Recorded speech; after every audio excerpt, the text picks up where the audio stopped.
Bonjour à tous, vous regardez Bienvenue en Ile-de-France sur la chaîne du Figaro TV. Notre dossier du jour est consacré au triste anniversaire de la mort de Samuel Paty. C'était le 16 octobre 2020 dans l'Oise. Il y a eu un avant, mais y a-t-il eu un après? On en parle dans un instant.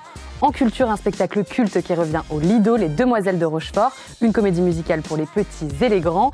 Et enfin, de l'art de vivre, on s'intéresse aujourd'hui au grand retour des danses de salon. Les Parisiens sont de plus en plus à vouloir danser la valse. On en parle en fin d'émission.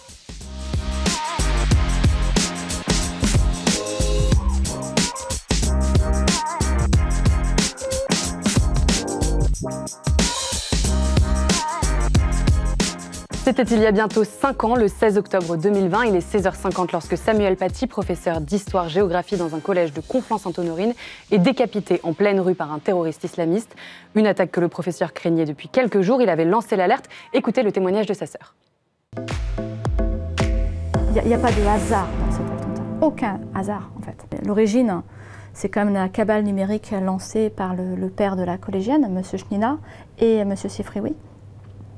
Et cette cabale numérique, on sait très bien que ça peut se reproduire, en fait. Voilà alors un témoignage qui fait froid dans le dos. Pour en parler en plateau avec nous, Ludovic Sceaux, vous êtes professeur d'histoire et de géographie au lycée Marie Curie de Sceaux, secrétaire général adjoint de l'association des professeurs d'histoire et de géographie.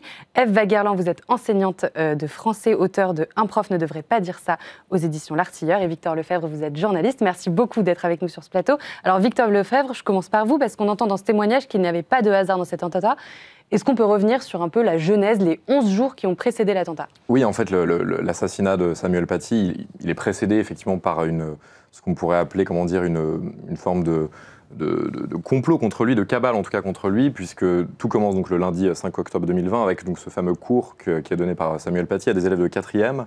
Ce cours, donc il présente, tout le monde le sait, des caricatures de Charlie Hebdo, notamment une caricature de la dessinatrice Coco, qui présente le prophète dans son plus simple appareil. Il y a des élèves qui s'en émeuvent, mais le cours ne fait pas tellement de vagues. Le lendemain, il répète ce cours avec une autre classe, et cette fois-ci, il y a une mère de famille qui vient le voir en lui disant que il a choqué les élèves. Elle demande rendez-vous avec la directrice de l'établissement, mais voilà, on en reste là. Et en fait, là où ça dégénère, c'est qu'intervient le père d'une élève qui s'appelle Brahim Chnina, dont la fille, on va l'appeler Zora, c'est pas son vrai nom, mais elle est encore mineure, donc évidemment il faut préserver son anonymat, mais d'ailleurs elle a été condamnée récemment. Et cette élève en fait n'était même pas présente lors de ce cours où Samuel Paty présentait les caricatures, et elle va dire qu'en fait Monsieur Paty a insulté sa religion, a montré à ses élèves, à blasphémer. À blasphémer, exactement, à blasphémer, pour résumer les choses ainsi.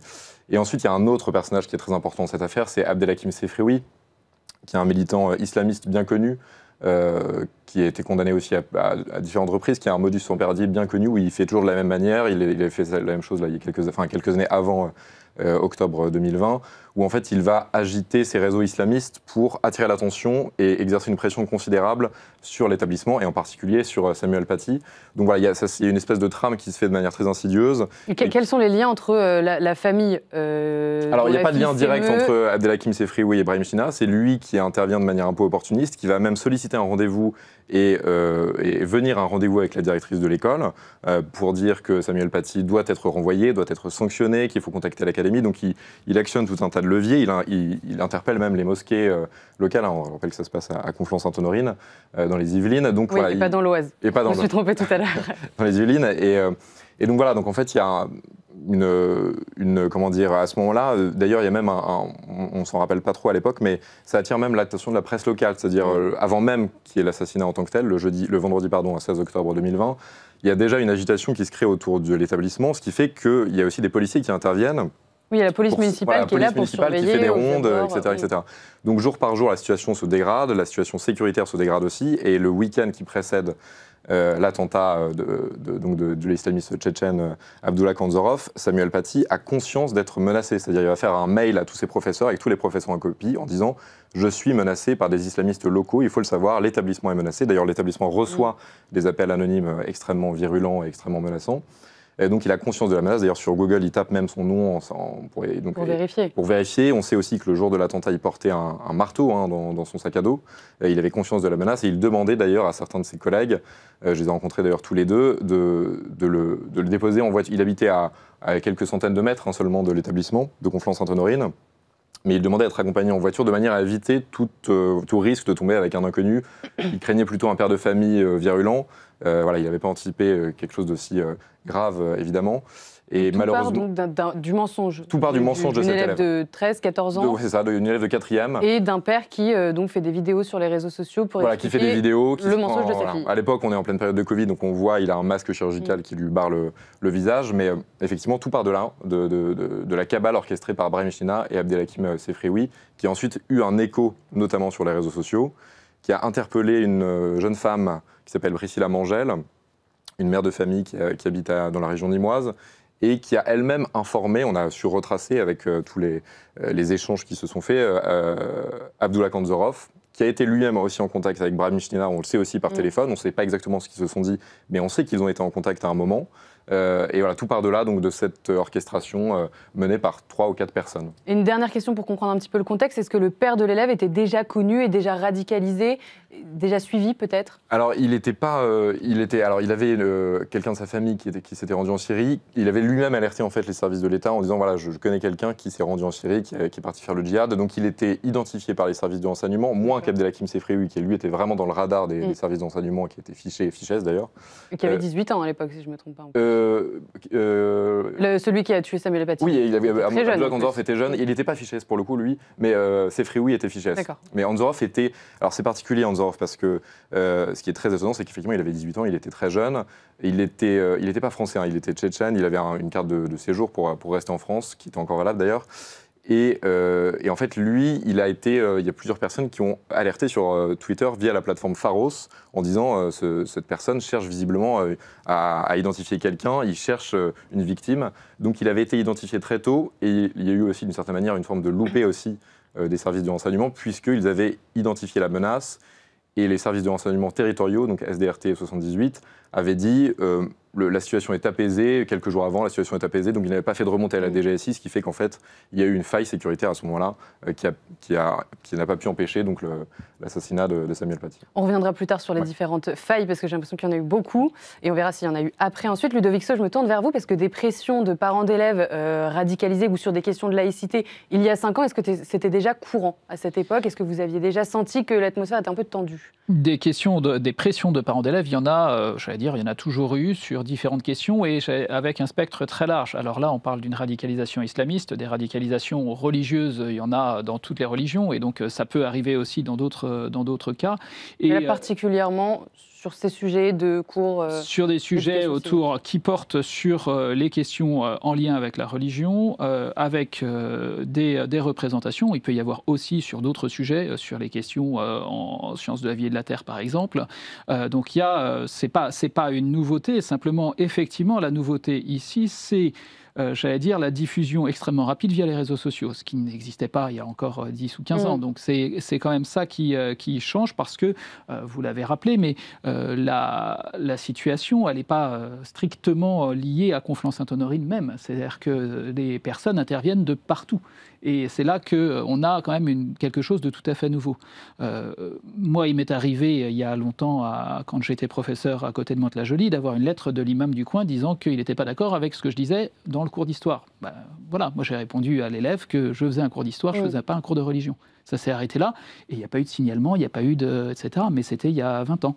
Donc ça existait déjà? Ça existait déjà, mais je ne me suis pas senti menacé. Aujourd'hui, j'aurais la même lettre, je pense que je signalerais quand même les choses pour protéger. Eva Garland, vous êtes d'accord avec ce constat? Alors, il y a 2 petits points sur lesquels je divergerai, parce que vous dites la grande nouveauté, c'est les réseaux sociaux. Je pense que la grande nouveauté dans cette affaire, c'est quand même qu'on a un professeur décapité. Vous dites c'est possible d'avoir des tensions avec toutes les religions au sujet de la laïcité, bien sûr.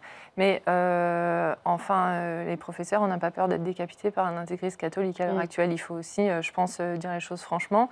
Moi, ce qui me gêne depuis la mort de Samuel Paty, c'est qu'on a fait beaucoup de choses autour de la laïcité. Il y a eu ces fameuses formations à la laïcité, je pense, qui ont de moins en moins lieu parce que c'était un peu ridicule la plupart du temps. très inutile et pas très franc. Enfin, moi, j'ai eu que des retours de tables rondes où on discutait du bien fondé, du port de petites croix par des petites filles en classe, alors qu'on parle d'un professeur décapité par un islamiste. Donc, c'est pas en tenant ce genre de discours qu'on va résoudre un problème comme la peur qu'on peut avoir désormais dans l'éducation nationale. On n'est pas crédible, en fait. En fait, si déjà on ne pose pas le problème fermement, on ne pourra pas y répondre. Et de fait, on n'y a pas répondu du tout. Mais revenons à ce qui est reproché en fait, à Samuel Paty. C'est quoi? Parce qu'en fait, qu'est-ce qu'on voit dans ce genre de cours? Victor, qu'est-ce qu'on voit? Qu'est-ce qu'il a montré, Samuel Paty, qui peut heurter? Est-ce que c'était dans les programmes?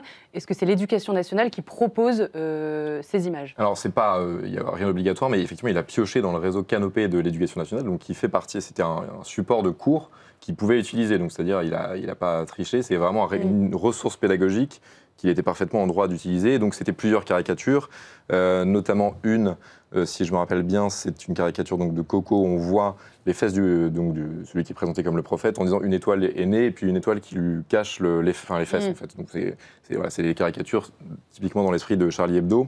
Et pour rappel, quand même, le cours ne portait pas sur la laïcité, il portait sur la liberté d'expression. D'accord. Donc, il y a eu une confusion aussi qui a été opérée par rapport à ça, qui est très étonnante aussi, c'est-à-dire qu'il y a eu un référent laïcité qui est venu, qui a été dépêché sur le collège à Conflans-Sainte-Honorine, au Bois d'Aulne, pour intervenir, et il expliquait que Samuel Paty n'avait pas compris ce que c'était que la laïcité, qu'il fallait lui rappeler les règles de laïcité. Or, le cours de Samuel Paty ne portait pas du tout sur la laïcité. Encore une fois, c'est un cours sur la liberté d'expression, est-on libre de tout dire? Et donc, il avait fait un tableau récapitulatif en donnant les arguments pour, les arguments contre. C'était extrêmement pédagogique, et d'ailleurs, ce qui lui a été reproché, ce qui s'est retourné contre lui, c'est qu'en fait, par précaution... Oui, j'allais y venir. Voilà. Il a demandé à des élèves de... Voilà, il a proposé à des élèves en disant, sans rentrer dans le jeu de la confession, en disant les élèves musulmans, vous pouvez sortir. Il a dit, si certains élèves potentiellement peuvent se sentir heurtés ou choqués par ces caricatures, par ces images, qui ne sont que des images, prenez 5 minutes dehors, dans le couloir, et revenez après, et on reprend le fil de la discussion ensuite. Donc c'est un argument qui a été ensuite utilisé contre lui en disant... Monsieur Paty discrimine les élèves à raison de leur religion et parce qu'ils sont musulmans. Donc ça a été, encore une fois, on voit aussi la façon dont ça s'est produit, réalisé, c'était de manière très, très insidieuse. Mais Samuel Paty n'a commis aucune faute pédagogique à ce moment-là. C'est quelque chose qui a été dit, répété plusieurs fois, même après l'attentat, encore par certains de ses collègues, hein, parce qu'il y a certains collègues qui l'ont critiqué. Il y a une espèce d'inversion accusatoire, en fait. Oui, en fait, c'est difficile, évidemment, dans ce genre de cas. Personne ne sait ce qu'il fait exactement. Il y a des professeurs qui l'ont soutenu manifestement ouvertement, qui l'ont même raccompagné en voiture. Il y en a 2 en particulier, qui sont d'ailleurs de ses collègues d'histoire-géographie, qui ont dit on se désolidarise de ce cours de M. Paty, de Samuel Paty. On n'aurait jamais fait une chose pareille. C'est honteux d'avoir discriminé les élèves, etc. Enfin, je pourrais vous lire, même si vous voulez, le mail qui est écrit, qui est noir sur blanc par un de ses collègues, et il n'en démord pas. C'est-à-dire même après, moi j'ai échangé ensuite par téléphone après, il continue de dire qu'il était dans le juste et que Samuel Paty n'aurait pas dû faire ce cours. D'accord. Alors après cet attentat, les réactions se sont enchaînées. Tous les ministres et responsables politiques l'ont promis. Il y aura un avant, mais il y avait un avant, mais il y aura un après Samuel Paty. Écoutez ce que disait Jean-Michel Blanquer. Il y aura une minute de silence, très certainement. Il y aura aussi d'autres choses, et notamment tous les outils pédagogiques, éducatifs nécessaires, et aussi toutes les consignes pour qu'il n'y ait pas d'angle mort de la République, qu'il n'y ait pas des endroits où la peur conduise à ne pas faire. Et je veux être très clair sur ce point. La peur n'est pas notre religion. Nous n'avons pas à avoir peur. Je peux comprendre qu'un individu ait peur de ce qui se passe. Et je suis sûr que parmi ceux qui nous écoutent, il y en a qui peuvent avoir peur, et c'est légitime. Mais nous devons combattre cette peur. Et donc ça veut dire que personne ne doit se sentir seul. Alors, personne ne doit se sentir seul. Je vous vois esquisser un sourire, mais qui, je pense, est de façade. La peur, elle a gagné aujourd'hui?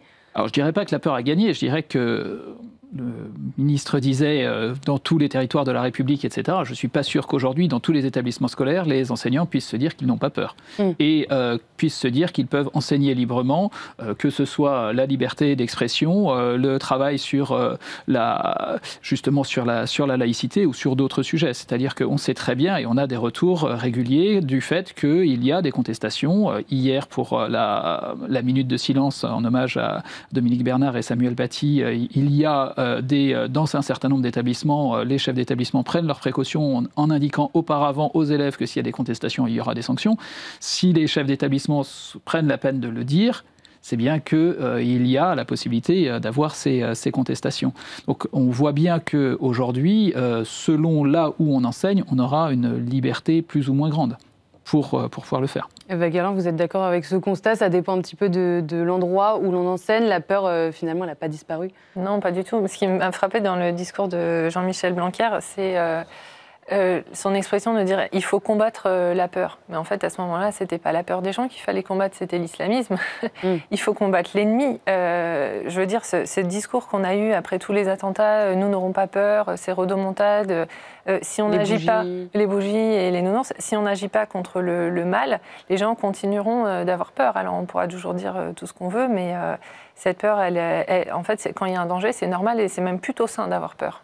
Moi, ça m'arrive d'avoir peur dans certaines situations et je pense que c'est normal. Et le résultat de tous ces discours de fermeté apparente, parce que ça n'est vraiment pas de la fermeté réelle. Pour vous, c'est presque pire la situation. Est-ce qu'elle s'est presque même dégradée? Est-ce que les parents sont toujours aussi virulents? Et est-ce que la menace, elle est presque même plus grande qu'avant? Je pense, en fait, on aurait pu espérer qu'au moins ces deux professeurs ne soient pas morts en vain et que la France ait reçu un électrochoc de ces morts. En réalité, moi j'ai l'impression que ça nous a tétanisés. Tous les attentats terroristes qu'on a eus nous ont tétanisés pour agir face à l'islamisme.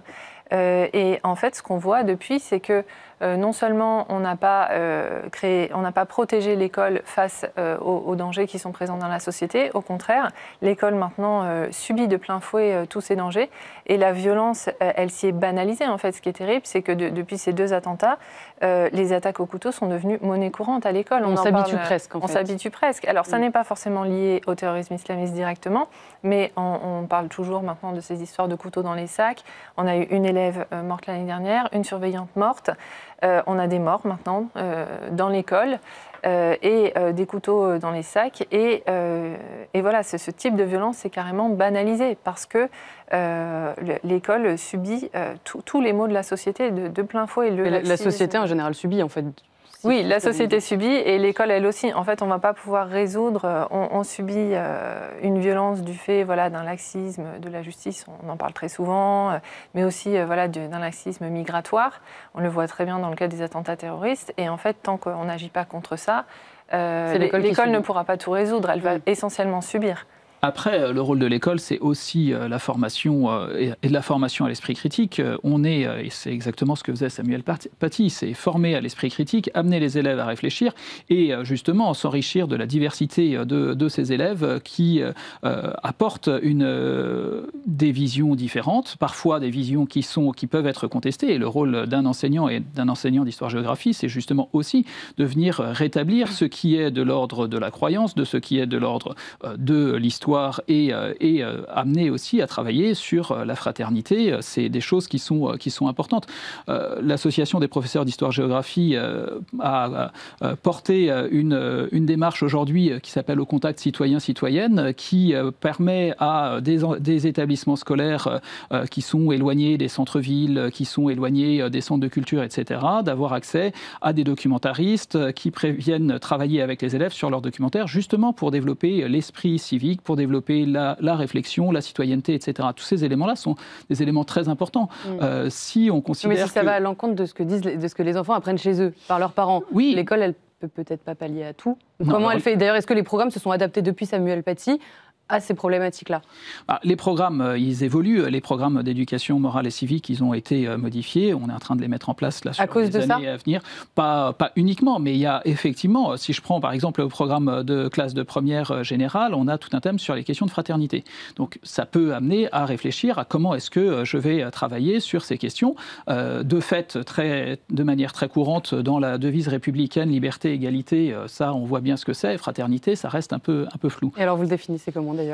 C'est une question qui est compliquée parce que la fraternité, c'est dans la devise républicaine, et on a la panthéonisation de Robert Badinter la semaine dernière le rappelait aussi, c'est la question de l'accueil de tous. Le frère, avec une dimension historiquement religieuse, mon frère n'est pas celui que j'ai choisi, c'est ceux qui sont autour de moi, et cette fraternité, elle a vocation, dans la République française, d'être une fraternité universelle. Ce n'est pas la fraternité entre membres d'une même communauté. C'est pas ça la fraternité. Alors dans les chiffres, Le Figaro publiait un article la semaine dernière qui racontait la crise des vocations chez les enseignants, notamment en Île-de-France, liée en partie à la pression sur les enseignants. Ça rejoint ce que vous disiez un peu tout à l'heure. En fait, les enseignants ont peur maintenant. Tout à fait. En fait, maintenant, ces exemples d'ultra-violence qu'on a eu dans l'école, avec en plus toutes les choses déjà qui peuvent détourner de la profession. Il y a évidemment la question des salaires, mais il y a surtout tout ce volet qu'on englobe sous les conditions de travail. En fait, effectivement, le fait de devoir faire constamment la discipline en classe dans certains établissements, les contestations des parents d'élèves, c'est ça qui en fait mine notre travail au quotidien, qui fait qu'on ne peut pas enseigner. Et pour revenir à la question de la laïcité, en fait, on peut faire des cours avec du dialogue, etc. C'est ce qu'on essaie de faire depuis la mort de Samuel Paty. Mais en fait, quand vous êtes dans un établissement ghettoisé, où... C'était le cas de Samuel Paty, Victor, je vous pose la question. Non, il n'est pas particulièrement une zone à risque. En tout cas, il n'y avait pas de risque particulier, d'ailleurs de menaces islamistes particulièrement identifiées dans cette...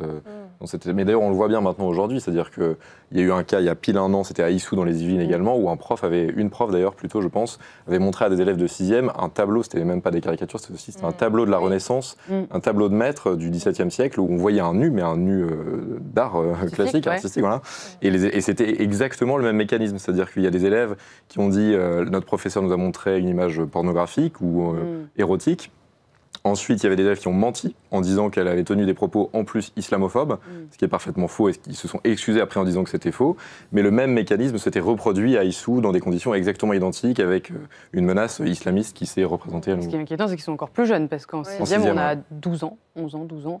Et Dominique Bernard, il n'y avait même pas besoin de prétexte. D'ailleurs, entre parenthèses, Dominique Bernard n'a pas fait de cours sur la liberté d'expression, sur la laïcité. Il a été tué parce qu'il était prof et parce que le terroriste voulait tuer un professeur, son ancien professeur d'histoire-géographie, enfin de lettres plutôt, pardon. Mais dans les deux cas, il y a quand même des élèves qui relèvent de l'islamisme intégriste dans les classes. Il y avait eu une proposition de Gabriel Attal de créer des structures séparées pour ces élèves, c'est resté lettre morte.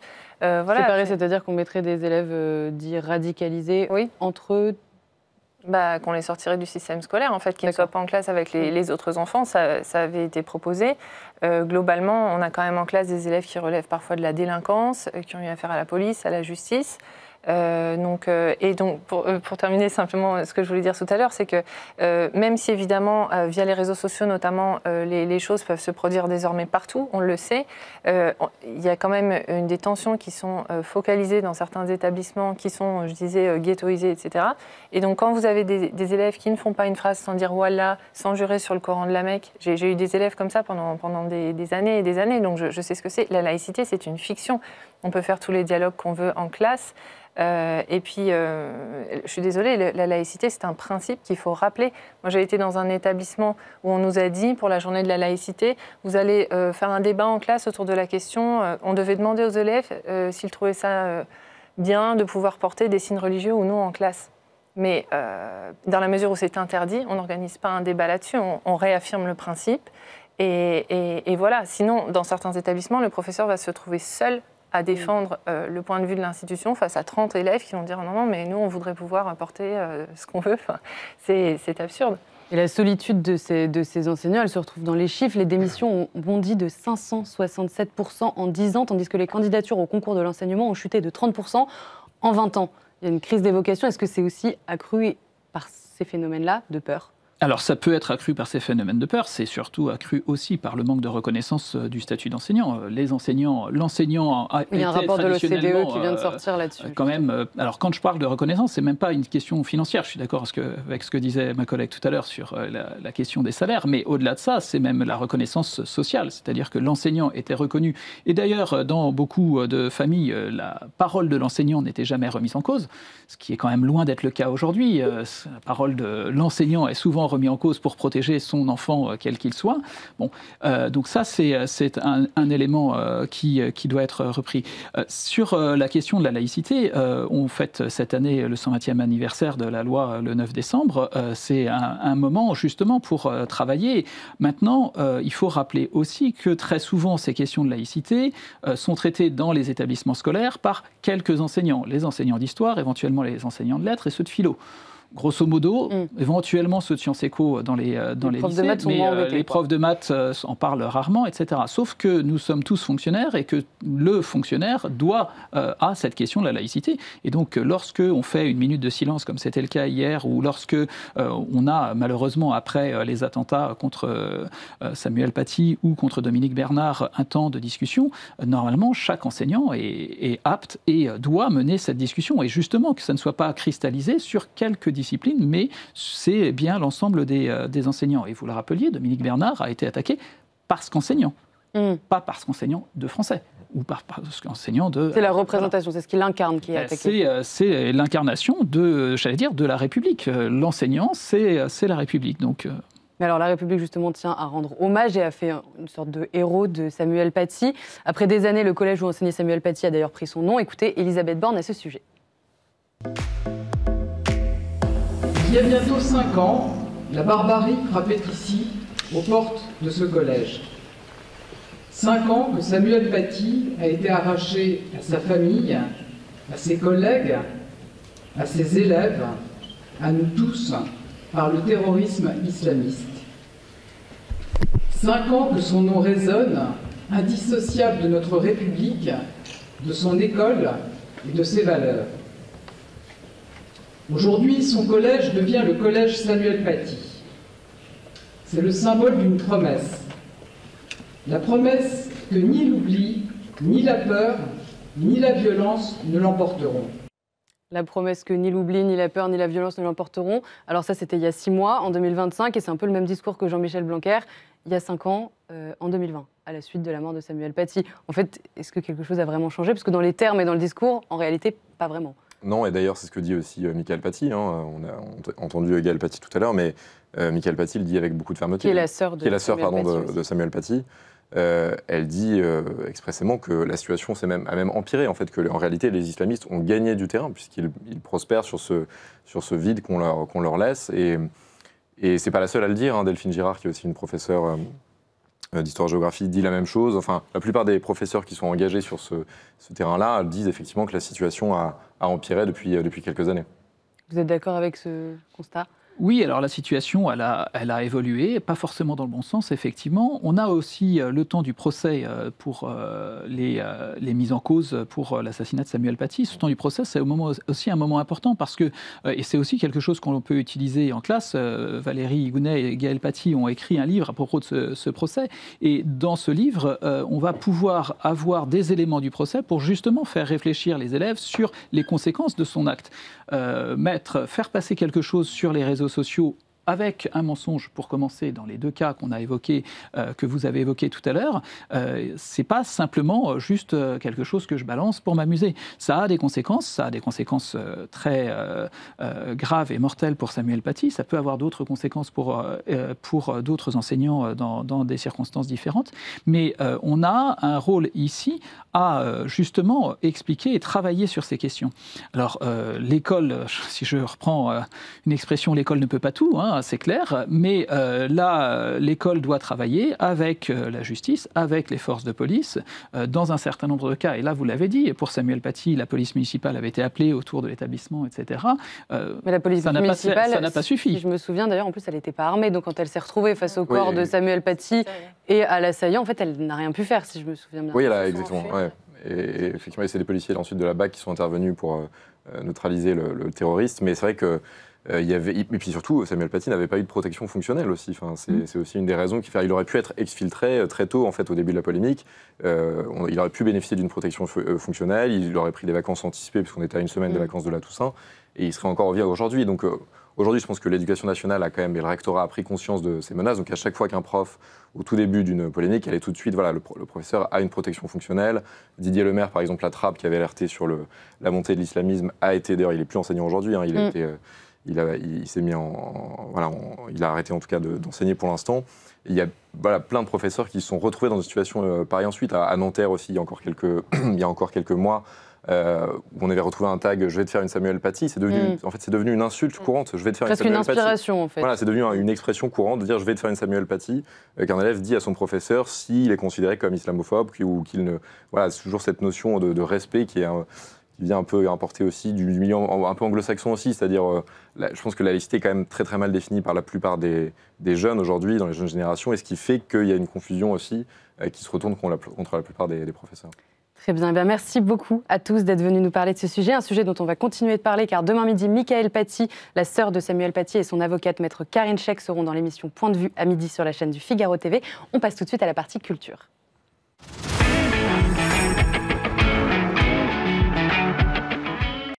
Vous reconnaissez forcément cet air. Nous sommes de sœurs jumelles.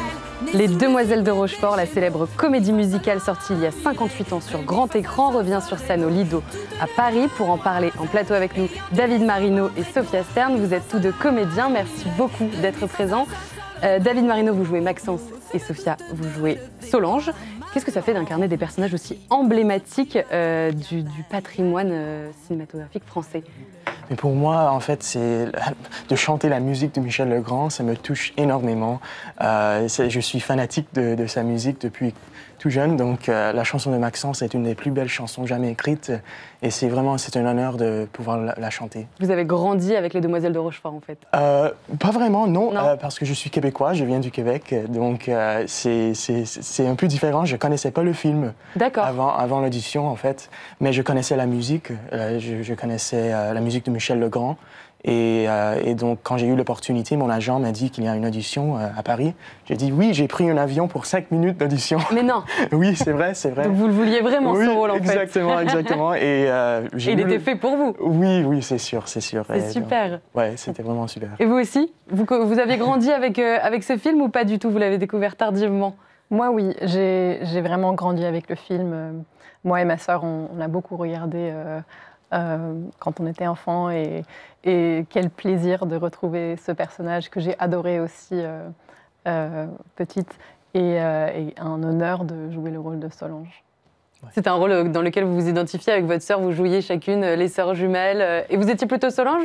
J'étais toujours Solange. Vous étiez toujours Solange en plus. La rousse.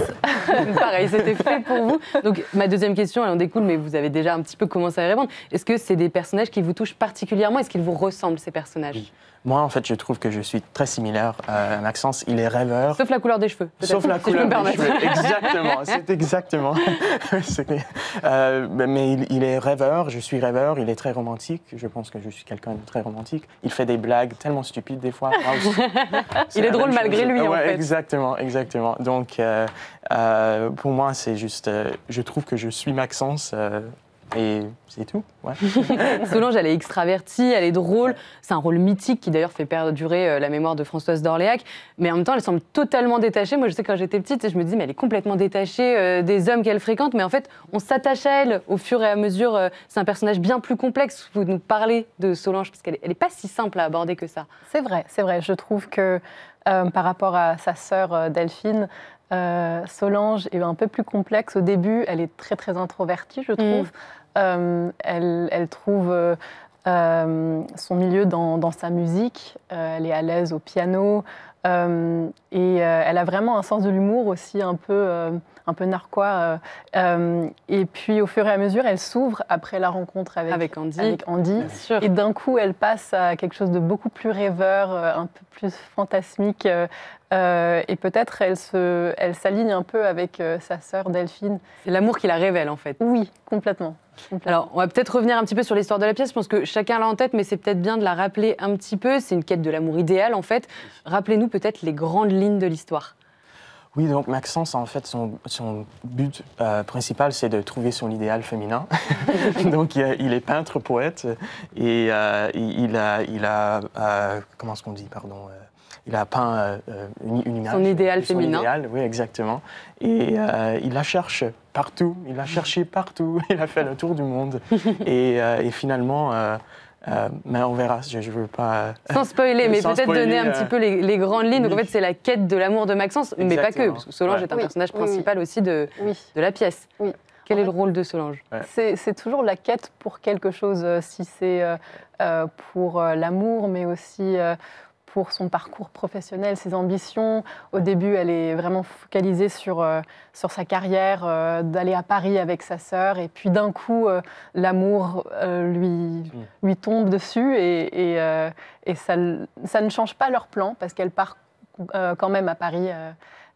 Et en fait, l'histoire se finit aussi avec une ouverture, mais pas spoiler, on va peut-être pas spoiler. C'est vrai. Alors maintenant qu'on a bien en tête l'histoire, les grandes lignes, je vous propose de regarder la bande-annonce parce que je ne résiste pas. En plus, il y a la bande-son et on commente juste après.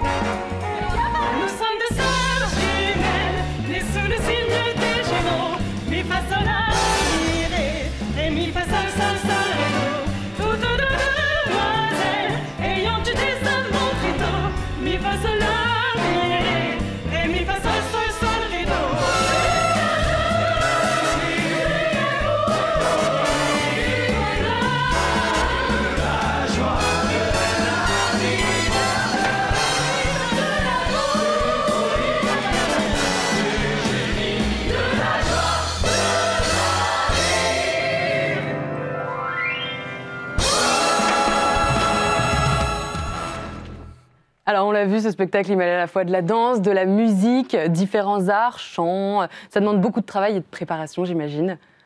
Mais oui, en fait, on a travaillé vraiment fort, je pense, 3 semaines, 4 semaines de... 5 semaines. 5 semaines de répétition. Mon Dieu, ça se passe tellement vite. Oui, c'est vrai. Mais on a travaillé de 9h le matin à 9h le soir, les répétitions. Et vraiment, c'est sportif. Ouais. C'est vraiment les détails. Aussi, l'ensemble des danseurs sont incroyables. Ils travaillent tellement fort. Et c'est juste... c'est super, vraiment. C'est un beau travail d'équipe, finalement. C'est vraiment une équipe incroyable. Ouais. On a tellement de chance. Et vous avez été formés, initialement, vous savez tous les deux très bien danser, très bien chanter, j'imagine, ou vous avez découvert des nouvelles techniques, vous avez appris beaucoup en prenant ces rôles? Moi, je suis principalement chanteur jazz, donc la danse un peu, oui, mais j'ai appris un peu à faire la danse, mais je danse pas trop dans le spectacle. Maxence, c'est pas un danseur. C'est pas un danseur. Il rêve. Il rêve et il chante, c'est tout. Donc, oui. Vous, en revanche, c'est un peu plus de danse. Oui, c'est vrai. Moi, je suis de base chanteuse lyrique et de jazz. J'ai fait beaucoup de danse, mais je ne pourrais pas me considérer danseuse professionnelle. Mais ça a été une joie pure de pouvoir faire un mélange de tout ce que j'aime. Alors justement, le chant lyrique, ça m'intéresse parce qu'en fait, les airs de Michel Legrand sont connus par tous, donc on a l'impression de tous savoir les chanter. Je vais vous épargner ça, je ne vais pas les chanter, mais je pense qu'en fait, finalement, ils sont peut-être bien plus complexes pour bien les interpréter que ce qu'on imagine, en fait. Absolument. On parlait justement de ça. Ces mélodies sont très complexes. Il y a vraiment des intervalles, les sous. Non, non, non, non, non, non, non, non. Je dois pas faire ça. Même avec les paroles, faites-nous une petite démo, il n'y a pas de souci. Je l'ai cherché partout, j'ai fait le tour du monde. Et c'est vraiment les sauts, c'est pas évident des fois, donc. Mais c'est juste, c'est d'une beauté extraordinaire. Donc. Michel Legrand, on l'oubliera jamais finalement. Et alors moi je me demandais, parce que je connais bien le film, on le connaît tous, le travail de mise en scène et de décor a dû demander énormément de travail, puisque le film ne se passe pas dans une seule et même pièce. Et la salle du Lido, elle est un peu particulière. Est-ce que vous pouvez nous expliquer? La salle du... Oui, en fait, c'est une salle historique. C'est juste d'être là sur la scène, c'est comme un rêve. Juste de respirer l'air dans la salle, c'est fou. Oui, c'est vrai. Et c'est un espace très malléable, en fait. Et le metteur en scène Gilles Ricot et aussi le scénographe Bruno Delavenir, ils ont créé quelque chose, un monde magnifique pour recréer le film et en même temps le mettre dans un contexte très différent. Oui, justement, à l'intérieur en plus, parce que oui. C'est vrai qu'ils ont beaucoup réfléchi à comment interpréter un film qui se passe beaucoup à l'extérieur, avec un ciel bleu et toutes ces couleurs pastel. Dans une salle sombre, exactement. Et les costumes aussi, les costumes sont les costumes d'Alexis. Alexis. Justement, vous parliez des couleurs pastel, le rose, le bleu, le jaune. En fait, c'est pas qu'esthétique, ça dit beaucoup sur l'ambiance du film. C'est de l'optimisme, c'est de la joie. En fait, on sort de là, on a envie que notre vie soit une comédie musicale, finalement. Oui, absolument. Et en plus, j'ai l'impression que chaque personnage a un peu sa couleur propre. Alors vous, c'est quoi, par exemple? Moi, c'est le rose et le violet. Le violet parce que ça reprend la couleur de Andy. Et oui. Et je trouve que... Moi, c'est le marin, c'est le bleu. Oui. C'est ça. Oui, oui. Et comme, en fait, chaque personne a aussi un peu sa mélodie, il y a un peu des leitmotifs de couleurs et aussi de musique pour chaque personnage qui enrichit cette constellation. Donc des couleurs claires, des musiques entraînantes. En fait, quand on va voir cette pièce, on est sûr de ressortir heureux, c'est ça un peu? Absolument. Et en même temps, pas que, parce que c'est une pièce qui joue un petit peu sur les frustrations. Je ne vais pas spoiler, mais c'est toujours une quête perpétuelle. On n'est pas sûr de la trouver. Il y a quand même une petite partie un peu frustrante. Oui, c'est frustrant pour Maxence aussi, des fois. Ah, vous sentez que Maxence, il est frustré? Non, non, il est toujours Maxence, il est rêveur, il a toujours l'optimisme qu'il va la trouver. Donc, c'est pas frustrant pour lui, mais c'est frustrant pour le public. Super. Mais c'est quand même une pièce pleine d'espoir, finalement. Parce que c'est qu'il y a toujours de l'espérance. S'il continue de chercher, c'est qu'il y croit. Exactement, il a l'espoir. C'est l'espoir. Maxence, c'est ça, c'est l'espérance. Ouais. Et Solange, quel est son trait de caractère particulier? Elle, c'est pas l'espérance, par exemple, c'est quoi? C'est la détermination? Oui, absolument. Elle est très, très déterminée. Et aussi, elle a beaucoup d'amour pour sa sœur. Donc, il y a vraiment une fidélité, je dirais, à sa sœur qui est magnifique, je trouve, qui me touche beaucoup, étant sœur moi-même.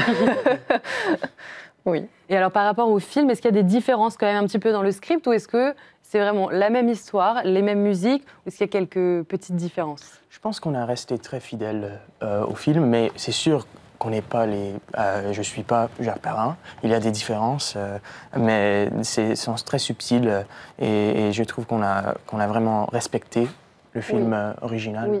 Je sais pas si... Et en même temps, je trouve que... Gilles Ricot, le metteur en scène, a un peu élaboré sur quelques personnages. Par exemple, vous pouvez nous donner un petit exemple. Josette. Josette. Par exemple.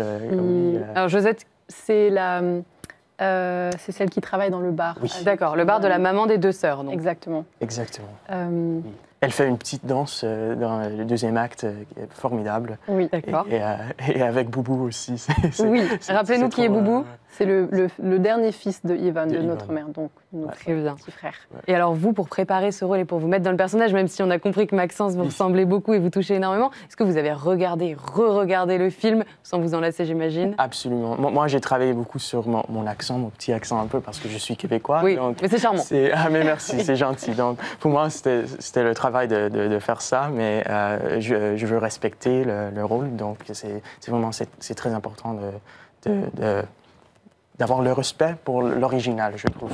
Donc, c'est ça que j'essaye de faire tous les soirs et de chanter avec mon cœur. C'est ça que je veux faire. Donc, vous vivez Maxence. Oui, en fait. Exactement. Et vous aussi, vous vivez Solange. Oui, et Françoise d'Orléac, je m'inspire beaucoup de son élégance, de son esprit. Et en même temps, j'essaye de mettre un peu plus de Sophia dans le personnage. Oui. Et alors, est-ce que c'est une pièce qu'on peut venir voir en famille? Est-ce que c'est accessible à tous, les enfants? Est-ce que vous conseillez aux familles de venir voir cette pièce? Absolument, absolument. C'est juste, c'est un spectacle avec beaucoup de joie et vous allez quitter la salle avec une grande sourire, je crois. Donc, oui, venez. Oui. Vous dites le même message? Pour les grands et les petits. Ouais. Pour les grands et les petits, très bien. Merci beaucoup d'être venu nous parler de cette pièce. Les Demoiselles de Rochefort, c'est au Théâtre du Lido du mardi au vendredi à 14h et 20h, le samedi à midi et 20h et le dimanche à midi et 15h. On passe tout de suite à la partie Art de vivre.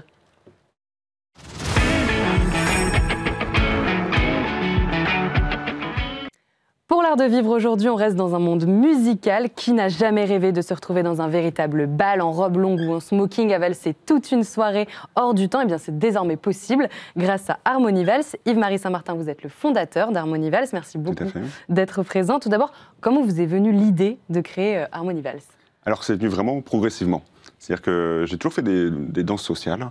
La valse, j'ai découvert la valse il y a 10 ans dans une association qui s'appelle Festivals, qui voulait rendre la valse accessible à tous. Et à force d'y danser, j'ai vraiment pris plaisir à danser la valse. Et il y a 5 ans, j'ai commencé à donner des cours de valse à des amis qui ça a passionné de plus en plus. Ça a grandi. Et puis il y a 2 ans, en plus, j'ai trouvé une jolie salle pour pouvoir faire à la fois donc, des cours à plus grande échelle, des soirées. Et donc c'est là que j'ai créé Harmonie Valse, avec Donc toujours les cours. Alors maintenant, il y a même les cours avancés pour ceux qui veulent apprendre encore plus sur la valse. Et les soirées. Alors avant, c'était 1 fois par mois. Et maintenant, ça commence à faire 2 fois par mois, tellement il y a de demandes en fait. La demande est vraiment, ça double tous les ans. Parce que vous êtes passionné de danse, si j'ai bien compris, mais en fait, vous vous êtes rendu compte qu'autour de vous, plein de gens étaient passionnés de danse. Voilà, tout à fait. Et en plus, alors j'ai vraiment une vision pour la valse en particulier, parce que c'est une danse qui a à la fois une vraie simplicité et qui peut être très bien remodernisée.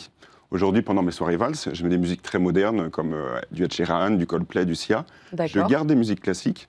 Je garde aussi le côté classe, mais avec un côté assez ouvert, c'est-à-dire que chacun, dans son propre style, pourra vraiment s'habiller classe. Voilà, j'aime bien que chacun reste vraiment lui-même et n'essaie pas de se conformer à une façon de faire. Venez comme vous êtes. Voilà, venez comme vous êtes, avec vraiment sur une playlist très diverse sur les musiques. Et donc voilà, donc ces soirées qui plaisent au plus grand nombre, c'est ça que j'aime bien aussi. Mais alors justement, pourquoi la valse et pas le rock, par exemple? Parce que la valse, ça fait très ancien, ça fait rêver, et le rock paraît peut-être un petit peu plus accessible. Quels sont les points positifs que n'a pas le rock? Alors c'est une excellente question, alors, sachant que j'ai aussi été prof de rock. Ah, donc vous savez danser plein de danses. Voilà, j'envisage aussi de peut-être un jour redonner des cours de rock. Mais aujourd'hui, je voudrais vraiment me consacrer à la valse. Bon, il vaut mieux faire une chose bien que plein de choses mal.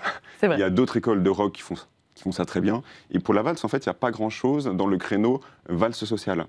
Quand vous dites valse sociale, est-ce qu'on peut définir un petit peu ce que c'est? Ça peut paraître très vague. Oui, en effet. En fait, si vous cherchez aujourd'hui à danser la valse, vous allez tomber sur Internet, donc soit sur des cours de valse, type valse de salon. Et là, ça ne va pas vous paraître très accessible, parce qu'il y aura un côté peut-être trop technique. D'accord. Vous pouvez chercher aussi donc, la valse historique. Donc là, très bien si vous voulez faire des reconstitutions historiques, comme on dansait la valse il y a longtemps. Les grands bals de Vienne, les grands balles des débutantes, je pense que quand on imagine ça, Oui, mais ça, c'est encore un troisième créneau. Donc les valses historiques, c'est vraiment, on danse comme on dansait il y a 200 ans. C'est aussi très à la mode. Et il y a aussi donc, l'inspiration viennoise, où là, on va danser un petit peu selon les traditions viennoises, avec les grands bals, les débutants, dont vous parliez tout à l'heure. Et sur la valse sociale, justement, donc il y a Festivals qui a vraiment lancé ça. Et donc aujourd'hui, à Harmonie Valse, je prends vraiment le relais, tout en continuant à donner des cours à Festivals, et où vraiment les gens ont le plaisir de danser la valse. Alors qu'il y a beaucoup d'avantages que j'aime beaucoup par rapport au rock. Déjà, il y a une vraie simplicité. C'est-à-dire que le rock... C'est plus simple de valser que de rocker. Ah oui. Pour apprendre le rock, il faudra... Alors surtout pour le cavalier, il faudra au moins 2-3 ans. Parce qu'il aura... Et oui, parce qu'il aura... Il faut apprendre les passes... Voilà. Et non seulement ça, mais il aura un peu toute la charge mentale des passes. C'est-à-dire qu'il va se dire, tiens, j'ai fait telle passe, maintenant qu'est-ce qu'il faut que je fasse? Une autre, puis une autre. Un rocker qui arrête de danser le rock pendant quelques années, il va lui-même se plaindre de tout oublier. C'est vrai. Alors que pour la valse, il y a une vraie simplicité. Vous savez, je pourrais vraiment vous enseigner la technique de la valse en 30 secondes. C'est-à-dire vous dire c'est 1, 2, 3, 4, 5, 6. Bon courage, je ne suis pas très bonne danseuse. Mais juste la technique, c'est-à-dire que la théorie, mais par contre, savoir le faire, ça va prendre beaucoup plus de temps. Et ça prend du temps, et c'est aussi de la pratique. C'est-à-dire que c'est plein de petits détails qu'on vient améliorer. Et une fois qu'ils sont tous au point, on va pouvoir faire tournoyer la partenaire et tournoyer de façon à la fois très simple et avec juste 3 pas. Et du coup, il n'y a pas de charge mentale, parce qu'un bon cavalier, en faisant juste des nuances, il va danser, faire 1, 2, 3, 4, 5, 6, faire des grands tours de salle avec des nuances sur la vitesse de rotation, sur le regard sur plein de choses qui font que personne ne s'ennuierait à les regarder et que c'est déjà passionnant avec de la simplicité. Et eux ne s'ennuient pas à danser. Alors, on parlait tout à l'heure des valses viennoises. Est-ce qu'il y a une valse française, des spécificités de valse française ou pas du tout? Alors, moi, quand je parle de ma valse, je ne parle jamais de valse viennoise, parce que valse viennoise, c'est vraiment danse de compétition, justement. D'accord. Voilà. Après, il y a l'inspiration viennoise, donc le côté traditionnel. Pour mon type la valse que je propose à Harmonie Valse, je parlais de valse sociale, justement, pour accentuer ce côté où on est là pour danser avec quelqu'un. On n'est pas là pour respecter d'autres traditions, on est vraiment là pour la danse, le plaisir de danser, et mettre cette valse et puis la relation au centre. Voilà, on est moins dans la technique, on est plus dans le plaisir, le côté social.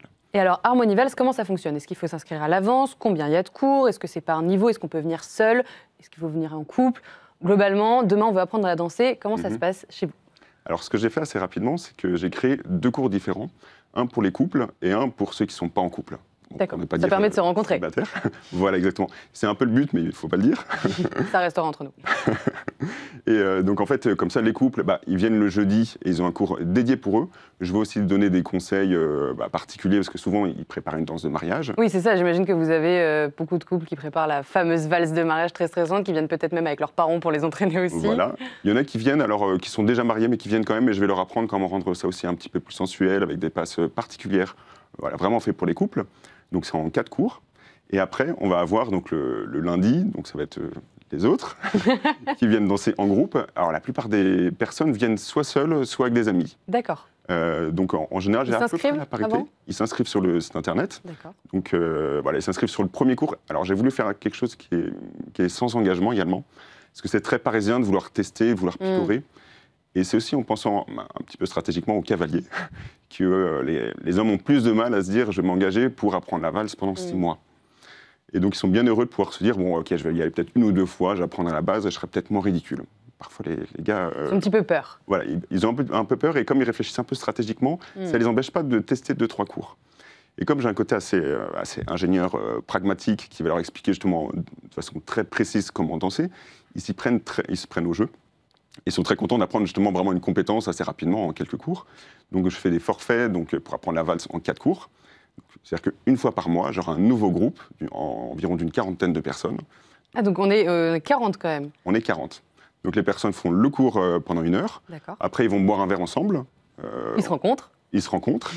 C'est speed dating en fait, sans le dire. C'est voilà, ils profitent de la soirée, ils rencontrent. Parfois, c'est aussi pour des amitiés, mais ça peut être plus. Vous avez eu des belles histoires? Ah, il y a eu des très belles histoires. J'ai été invité à des mariages, justement, des personnes qui se sont rencontrées lors de mes cours de danse. C'est génial. Et donc, ils avaient une belle ouverture de bal, j'imagine. Ah bah oui. Enfin, j'espère. Et alors, est-ce qu'on danse toutes les valses sur tout type de valse? Vous le disiez tout à l'heure, on a des valses qui sont très rapides, des valses qui sont très lentes. Chacun y trouve son compte, en fait. Alors oui, sauf que pour mes soirées, je vais faire attention à mettre des valses dans le tempo qui est le plus facile à danser. Voilà. Et alors, c'est lequel? Rapide ou lent? Alors, ni trop rapide, ni trop lent. Si c'est trop lent, si c'est trop lent, il faut beaucoup d'équilibre, et c'est très difficile de bien danser une valse trop lente. Donc, je vais mettre un certain tempo pour que le fait de tournoyer, on n'ait pas trop de déséquilibre et que ça se passe bien. Et alors, vous parliez tout à l'heure des bals, c'est-à-dire que vous n'organisez pas seulement des cours ou des rencontres déguisées, mais aussi des bals, c'est ça? Voilà, alors je fais donc ça m'est venu pareil assez tôt, parce que mes élèves qui apprenaient la valse pendant mes cours me disaient c'est bien, j'apprends la valse, mais où est-ce que je danse la valse? Oui, c'est pas en discothèque qu'on va aller voilà. La valse. Et du coup, je me suis dit, il faut rapidement que je crée aussi des soirées valse. Donc c'est venu assez rapidement. Au début, il n'y avait pas grand monde, et puis avec le bouche à oreille, il y a de plus en plus de monde. Donc maintenant, c'est plein à craquer. Parfois, tous les billets étaient vendus en 2 jours. Donc maintenant, il n'y a même plus besoin de faire de com. C'est pas très grand, il y a 130 places. Quand même. Mais c'est pas mal. Et alors, c'est quoi le dress code? Si on veut aller là-bas, est-ce qu'il faut une belle robe longue, un beau smoking, ou c'est plus simple? Alors en fait, je vais quand même préconiser de bien s'habiller. Pour les femmes, je vais proposer de porter une robe longue. Pour les hommes, donc au moins un nœud papillon. Voilà. Et après, disons que quand les personnes ont cette information-là, elles vont improviser avec ce qu'elles ont. Puis c'est ça que j'aime bien aussi. Donc il y a des femmes qui vont venir avec des robes classe, une robe de cocktail, mais peut-être un peu moins longue qu'une robe longue. Pas forcément pratique d'ailleurs, il faut qu'elle soit un peu fluide pour danser, parce que une robe crayon trop serrée, c'est peut-être vrai. Pas l'idéal. C'est quand même la robe longue. Oui. C'est aussi tout l'intérêt de la valse, c'est pouvoir faire tournoyer les robes. Et il y a beaucoup de femmes aussi qui me disent tiens, j'ai jamais l'occasion de mettre des robes longues. Parce que lors des mariages, on ne peut pas être trop classe parfois, parce qu'il y a la mariée, il y a plein de choses. On ne va pas arriver en blanc avec une robe qui tourne. Voilà. Mauvais genre. Voilà. Alors que pour les soirées valse, justement, c'est vraiment la porte ouverte à pouvoir se lâcher, à la fois donc avec les plus belles robes pour les femmes, des robes de princesse même. Il y en a beaucoup. J'ai beaucoup de personnes qui entendent parler de mes cours via Instagram, où je fais pas mal de publicité, et donc qui se disent waouh, c'est un bal, une soirée valse, je m'habille en princesse. Et ça, j'adore en fait, que chacun vienne avec ses rêves, avec ce qu'il est. Et puis pour les hommes, tout le monde fait un effort quand même. Donc tout le monde a au moins quelque chose qui ressemble à un smoking nœud papillon. Ou alors ça peut être une cravate, mais en tout cas c'est quelque chose d'assez classe. Mais alors si je comprends bien, en fait c'est un grand brassage social, parce qu'on est dans une société où la danse de couple ou même les danses de groupe se sont complètement perdues. Maintenant on danse seul, à plusieurs mais seul. C'est quelque chose, ça dit quelque chose de notre société. En fait ça recrée du lien, et donc j'imagine qu'il doit y avoir un grand brassage social. Oui, ça j'aime beaucoup, c'est de voir au début de chaque session de cours, donc tous les 4 cours, que je demande toujours d'où est-ce que vous avez entendu parler des soirées. Et donc, à la fois, il y a des personnes, il y en a beaucoup qui viennent d'Instagram. Alors, soit qui ont vu ma com, mais moi, je n'ai pas beaucoup de followers sur Instagram, mais il y a des très bons des influenceurs valse. Donc, Sarah, par exemple, que vous avez pu voir à l'écran, qui, elle, va beaucoup parler des bals et donc de ce qui se fait autour de la valse. Alors, ce ne sera pas que mes soirées valse, mais aussi tous les autres types de soirées, les bals fantastiques, les bals historiques, les bals classe, entre guillemets. Et donc, ça va donner envie aux personnes de venir à ces différentes soirées. Eh bien, ça donne envie. Merci beaucoup d'être venu nous présenter Harmonie Valse et merci à vous d'avoir regardé cette émission. Je vous souhaite une très bonne soirée et je vous dis à demain sur la chaîne du Figaro TV.